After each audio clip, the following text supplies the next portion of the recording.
అత్యంత అందమైన కుమారస్వామి ఆలయం గురించి తెలుసుకుందాం.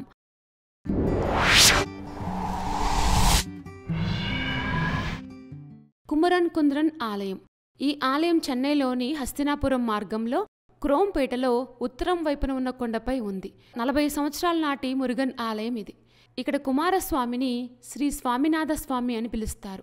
ఈ ఆలయంలో స్వామివారు స్వామిమలైలో ఉన్న దేవతతో సమానమని నమ్ముతారు. కొండపై ఉన్న ఆలయాన్ని చేరుకోవాలంటే 80 మెట్లు ఎక్కవలసి ఉంటుంది. ఈ ఆలయంలో కుమారస్వామి బాలుడి రూపంలో చేతిలో శూలంతో నిలబడి ఉన్న భంగిమలో దర్శనమిస్తారు. ఈ ఆలయంలో ప్రతి అంతస్తులోనూ ఎన్నో దేవతా విగ్రహాలు మనకు కనిపిస్తాయి. సుందరమైన అలంకరణతో వైభవం ఉట్టిపడే నిర్మాణంతో ఒక కొండపై ఈ ఆలయం ఉంటుంది. ఇక్కడ సుబ్రహ్మణ్య స్వామిని శ్రీ స్వామినాథ స్వామి అని పిలుస్తారు.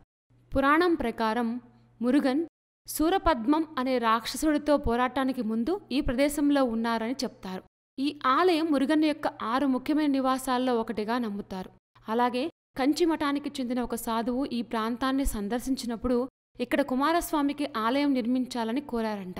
సాధువు వెళ్లిపోయిన తర్వాత ఈ ఆలయ నిర్మాణం అంత త్వరగా జరగలేదు. అయితే 20 ఏళ్ల తర్వాత ఈ కొండపై మురుగన్ యొక్క ఆయుధం కనిపించడంతో ఆలయ నిర్మాణం శరవేగంతో పూర్తయింది. ఈ ఆలయంలో శివుడు, శబరేశ్వరుడు, విష్ణు భగవానుడు, ఆంజనేయుడు, అంబాల్ మరియు నవగ్రహ ఆలయాలున్నాయి.